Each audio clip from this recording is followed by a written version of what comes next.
when the app was way before, and it was Musical.ly, like, and the videos were completely different. The app was completely different, actually.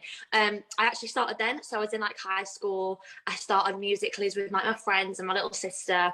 And after school, me and my sister would just sit and like do random Musical.lys. And then as the app was like getting bigger and bigger, and then got verified on Musical.ly. And then as the app got even bigger and it changed over to TikTok, that's when it kind of pushed me onto the next platform. So it kind of just like, I didn't even mean to. It just kind of fell into place, if that makes sense. You know, it's quite funny because, you know, one of the questions was, did you know anything about TikTok prior to joining? But you've obviously joined TikTok before it even was TikTok. So you obviously would have learned whilst the app was developing into TikTok from Musical.ly. What would you say the biggest difference was from the change from Musical.ly to TikTok? What was that big change that you noticed?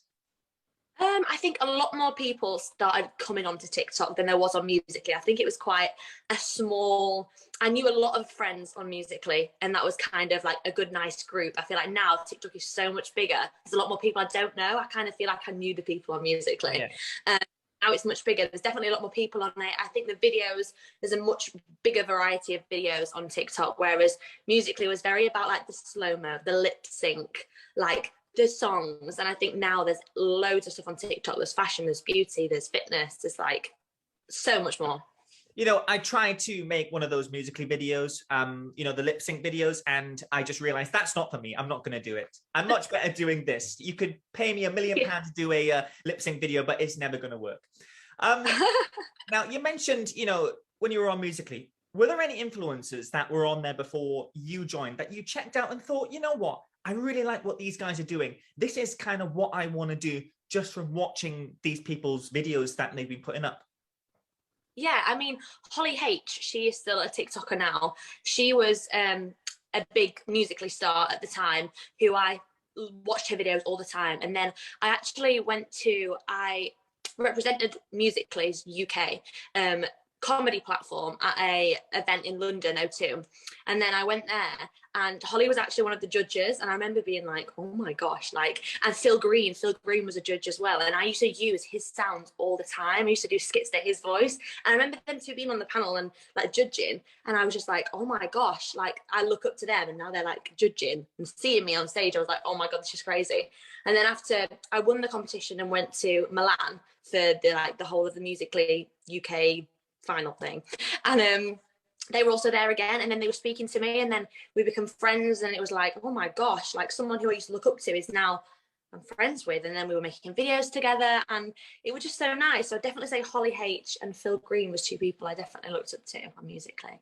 Got to get them on the show. I want every TikToker on. Holly H is, yeah, you know, I completely agree. I've been seeing some of her work as well, but it must feel good in an aspect that you are kind of one of the pioneers of TikTok, because you've been on the app that long. You've been on it before it was TikTok. Do you feel in a way that, you know, your videos have been seen for quite a long time? Do you feel in somewhat of a way that you are kind of a pioneer of TikTok because you've been there for so long, and, you know, people have checked out your videos for a long time, and you feel now you are quite recognized? You're in that position, even with a lot of new influencers that are coming on the app. You still feel like you still were one of the originals, and that you have that you've got a big point on that app. In a way, yeah. But I also think, like, because I've been doing it for so long, and I was like one of the first on Musical.ly, I feel like it has been a long journey. It's taken so long. But I think it's given me a better mindset in a way that from day one, I've always wanted to carry on working and carry on trying for so long. Whereas since TikTok came along and a lot of new people jumped on it in lockdown and like quite soon, and I flew past me in a way to do with followers or views, I feel like it's been kind of a bit of a kick to be like, oh my gosh, I've literally tried for so long. I'm still trying. But it's given me it made me more humble in a way, I think, because I have for so long on the app, and I know kind of the ins and outs of what Musical.ly was like, and then I know the ins and outs of what TikTok's changed into. So I've kind of seen it all. But yeah, I do feel like flying the flag, you know. I remember that song, "Flying the Flag for You." You know, that aeroplane song in Eurovision. You should be on the next Talkfest stage, just saying, yeah, I was one of the influencers. I flew the flag for all of you. Um, but Olivia, as an influencer, why do you think a lot more people are getting into influencing? It seems from what I was reading an interesting statistic that a lot more people are trying to get into influencing rather than acting. It used to be the other way around. It used to be people, vying to become an actor. But now it seems that a lot of people are trying to get into the influencing business. Why do you think it's getting so popular? Would you say that TikTok is the main reason for that?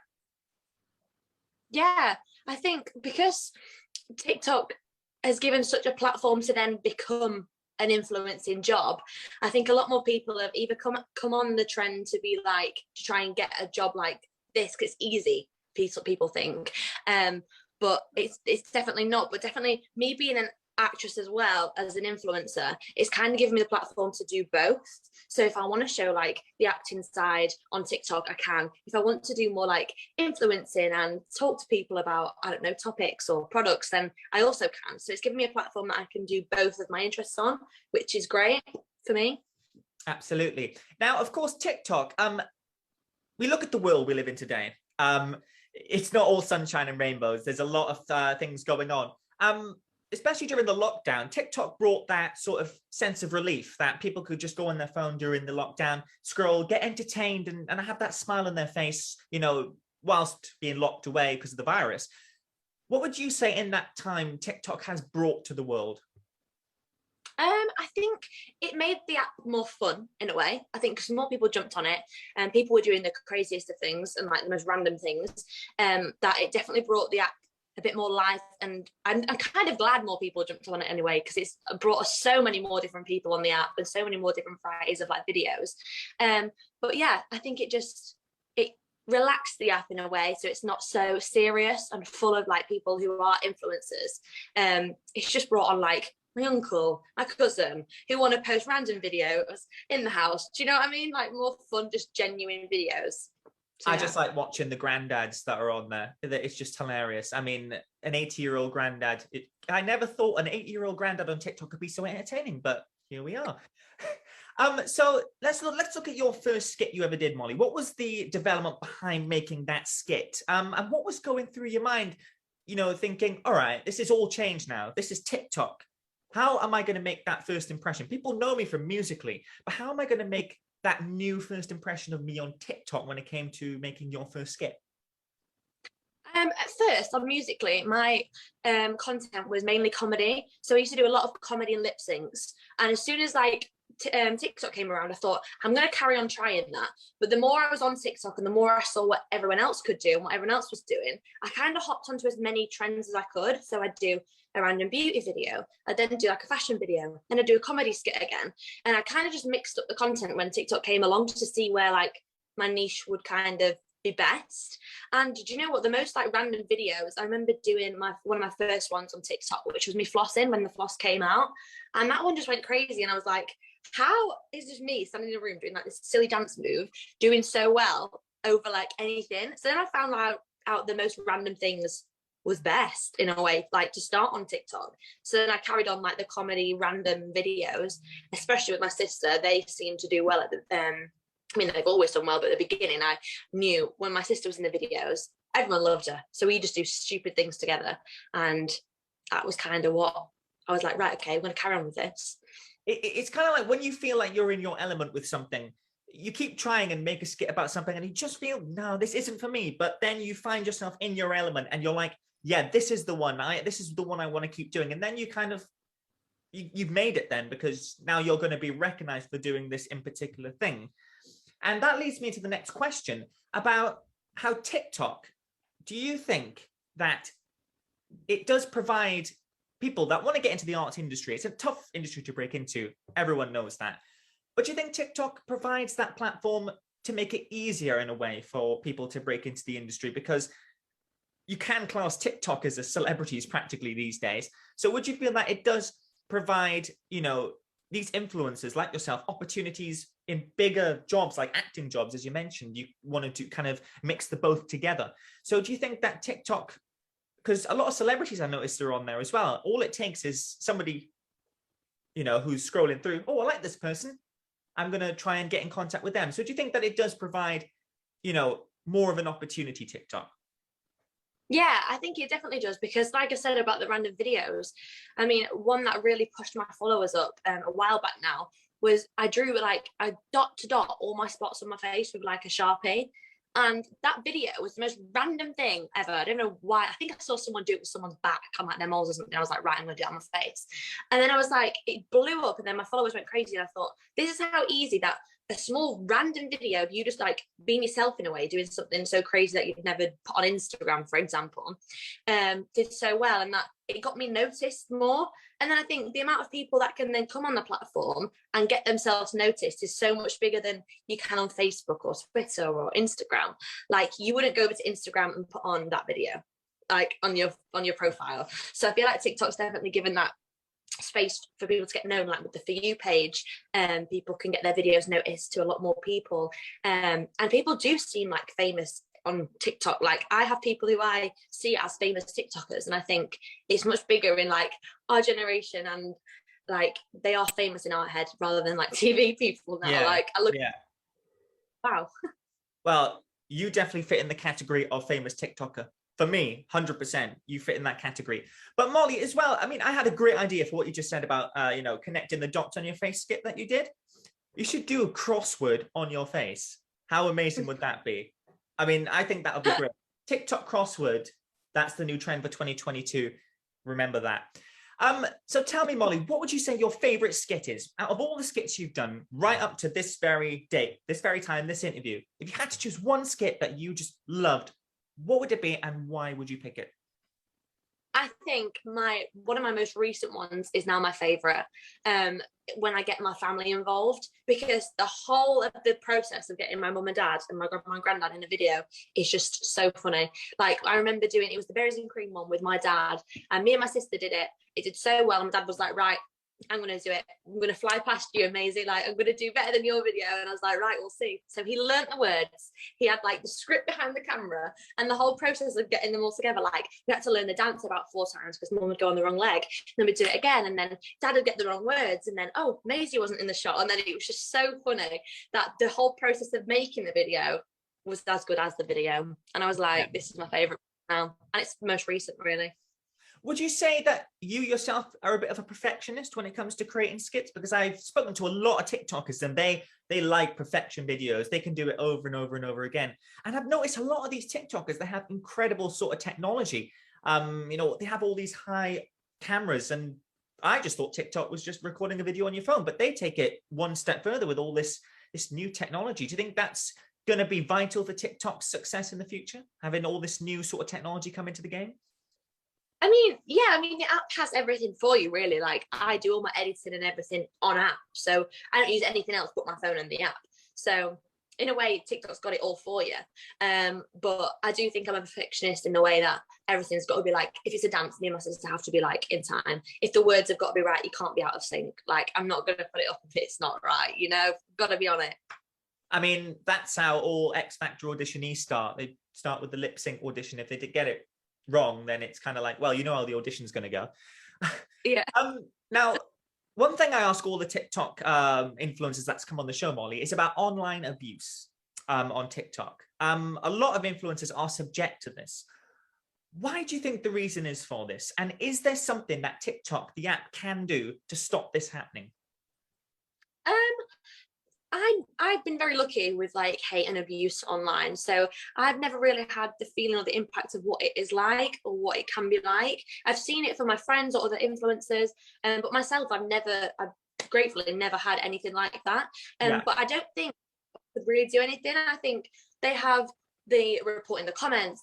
You can turn your comments off. So if people were struggling, there's literally that option to turn your comments off, so you won't see what anyone has to say. But also putting a video out there, I think everyone needs to know that you are allowing people to have their own opinion. So I don't think the app could do anything. I think they have the features in place. If you didn't want the comments, if you didn't want to post, you wouldn't post. And you've kind of put yourself up for it if you are going on the app and sharing things about yourself. It must be hard, though, seeing friends going through that. It must be, pretty hard to see them, struggling when all they want to do is really put smiles on people's faces and do what they love to do. It must be quite hard. And obviously you must have given them the support. Yes, definitely. Yeah. I mean, even with my sister once when she first was on my social media, there was comments like way back, I think it was on Musically, little comments that started and I was like, oh, I see. I get a feeling of what people do talk about because they can pick on anything, like anything that's not even an issue. If they want to get someone down, they're going to find a way that they can. Yeah. But ever since, we've never struggled with anything like that, which I'm so grateful for. But definitely seeing other people go through it, it's not nice. No, it isn't. Now, for younger TikTokers coming into the game, you know, and there is a lot of young TikTokers on there. As an experienced TikToker, what advice can you give them to have a successful TikTok career? What tips Uh, would you give them? I'd say just be yourself. So don't, obviously, as everyone always says, be yourself. Don't copy anybody else, because they're already there, so you're not going to be as good as them because someone's already in that position.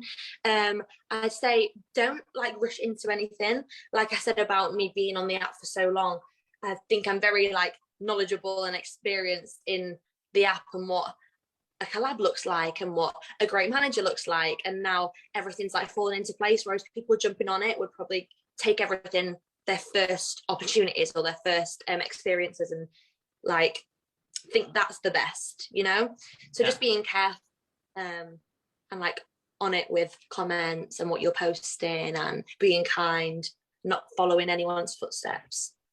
Absolutely. And would you say your life has changed from TikTok? I mean, we're talking about opportunities that you've had, getting noticed on the street by other people. How are you handling TikTok fame? And are you grateful for the opportunities that you've been given from the app?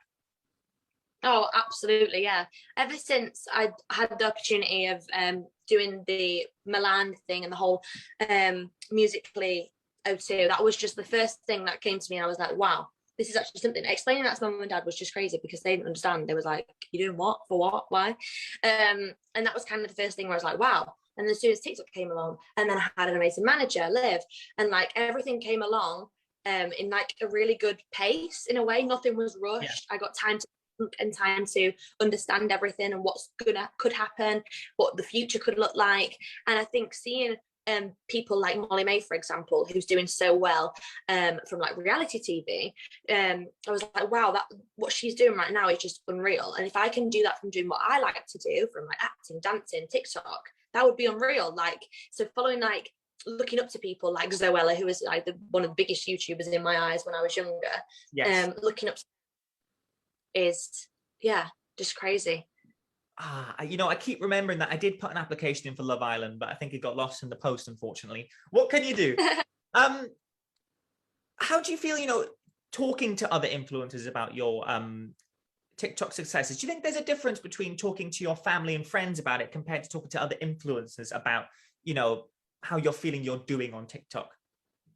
Yeah, I mean, my family have like definitely got to understand it the more I've been on TikTok or Instagram and all social media. But definitely talking to friends who are on the app and who understand it the same as I do is a lot easier.